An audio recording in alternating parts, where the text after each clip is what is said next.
Assalamualaikum warahmatullahi wabarakatuh. Halo teman-teman, perkenalkan nama saya Alivia Nur Fathani, mahasiswa IKIP Siliwangi, program studi PGSD tahun angkatan 2021 kelas B2. Di sini saya akan sedikit menjelaskan mengenai materi statistik dan statistika. Selamat menyaksikan. Yang pertama ada pengertian dari statistik. Statistik adalah hasil pengolahan data yang disajikan dalam bentuk tabel, grafik, diagram, dan lain sebagainya. Statistik ada dengan tujuan mempermudah dalam interpretasikan sebuah data yang digunakan untuk tujuan tertentu. Selanjutnya ada pengertian dari statistika. Statistika adalah metode ilmiah mengenai cara untuk mengumpulkan, mengelola, menganalisa penyajian data, menginterpretasi dan mempresentasikan data. Selanjutnya ada perbedaan dari datum dan data. Datum adalah keterangan atau informasi yang diperoleh dari suatu pengamatan, dapat berupa bilangan atau bukan bilangan. Sedangkan kumpulan dari datum tersebut disebut dengan data. Jika datum berbentuk tunggal, maka data berbentuk jamak dari datum. Data ini dapat berupa sesuatu yang diketahui atau anggapan yang menjadi keterangan dari suatu hal. Biasanya sesuatu yang diketahui itu diperoleh dari hasil pengamatan dan penelitian. Pengumpulan data dibagi menjadi 3, ada mean, median, dan modus. Mean itu adalah nilai rata-rata dari sekumpulan data. Kalau median itu adalah nilai tengah dari sekumpulan data yang telah disusun dari nilai terendah hingga tertinggi. Sedangkan modus adalah nilai yang sering muncul dari sekumpulan data yang disajikan. Cara mencari mean adalah dijumlahkan semua datanya, sekumpulan datanya, lalu dibagi dengan jumlah berapa buah datanya. Sedangkan mencari median adalah menyusun nilai dari yang terendah hingga ke yang tertinggi. Lalu dicari nilai tengahnya. Jika ganjil seperti 5, maka di angka ketiga, di hitungan ketiga, itu adalah mediannya. Jika 6, maka tambahkan angka ketiga dan keempat lalu dibagi 2. Selanjutnya, cara mencari modus. Seperti contoh, A, B, D, C, A, A. Maka nilai yang sering muncul adalah A. Selanjutnya ada penyajian data. Maksud dari penyajian data diantaranya sebagai berikut. Yang pertama, membandingkan 2 data atau lebih. Yang kedua, menampilkan penyebaran data atau subjek menurut nilai atau kategori variabel tertentu. Yang ketiga, menunjukkan perubahan nilai suatu variabel dalam kurun waktu tertentu. Dan yang terakhir, menampilkan kolerasi antara 2 variabel. Selanjutnya ada contoh diagram tabel. Seperti gambar yang tertera, diagram tabel seperti ini. Ada sebuah tabel dengan 3 kolom. Tabel ini bernama nilai ulangan harian siswa. Yang mendapat nilai 90, siswanya ada 5. Yang mendapat 85, ada 15 siswa. 80, 7 siswa. 75, 5 siswa. Dan 73 siswa. Selanjutnya ada contoh dari diagram batang. Sama seperti data yang sebelumnya, di sini juga sama nilai ulangan harian siswa. 90 ada 5 siswa, 85 ada 15 siswa, 80 ada 7 siswa, 75 ada 5 siswa, dan 70 ada 3 siswa.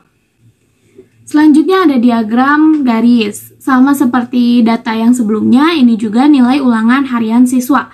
Hanya saja dibuat ke dalam diagram garis. 90 ada 5 siswa, 85 ada 15 siswa, 80 ada 7 siswa, dan 75 ada 5 siswa, sedangkan 70 ada 3 siswa. Yang terakhir diagram lingkaran. Masih sama menggunakan data sebelumnya. Di sini digambarkan 90, 85, 80, 75, dan 70. Yang terbesar wilayahnya adalah 85, sedangkan yang terkecil wilayahnya adalah 70.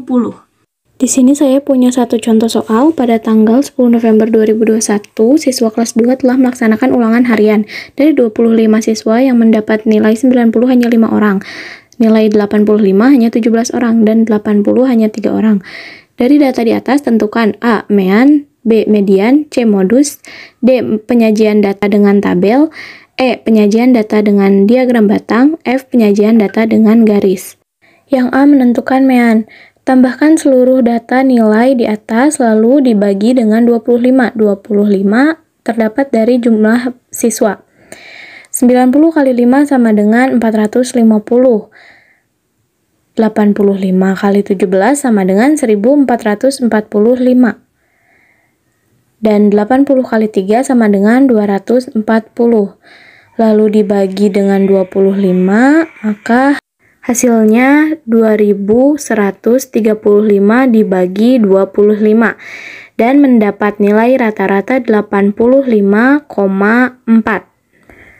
Selanjutnya yang bagian B, yaitu menentukan median. Kita susun dulu nilai dari yang terkecil hingga yang terbesar.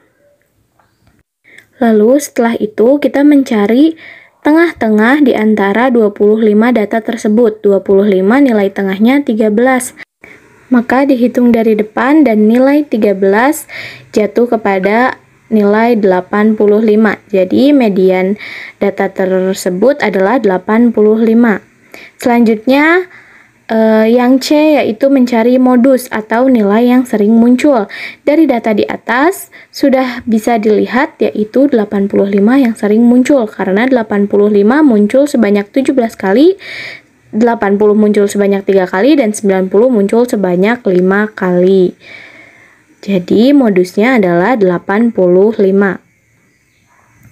Selanjutnya yang D, penyajian data menggunakan tabel. Di sini kita buat datanya terlebih dahulu, nomor, nilai, jumlah siswa. Lalu nilainya ditulis 90, 85, dan 80. Lalu jumlah siswanya 90 ada 5 orang, 85 ada 17 orang, dan 80 ada 3 orang. Udah selesai. Dan selanjutnya bagian E, penyajian data dengan diagram batang. Dibuat terlebih dahulu grafiknya, lalu dibuat batang-batangnya. Di antara-antaranya 3, di antara 0 dan 5, 8, 17, di antara 15 dan 20, dan 5 di garis kelima. Selanjutnya ada penyajian data dengan diagram garis. Kita buat grafiknya terlebih dahulu, lalu 80 kita kasih titik di antara 0 dan 5 di tengah-tengahnya, menunjukkan angka 3, dan 18 di antara 20 dan 15. Lalu 90 di 5. Kita tarik garis menggunakan penggaris seperti pada video. Dan selesai. Sekian penjelasan saya mengenai statistik dan statistika. Semoga teman-teman sekalian bisa memahaminya. Terima kasih. Assalamualaikum warahmatullahi wabarakatuh.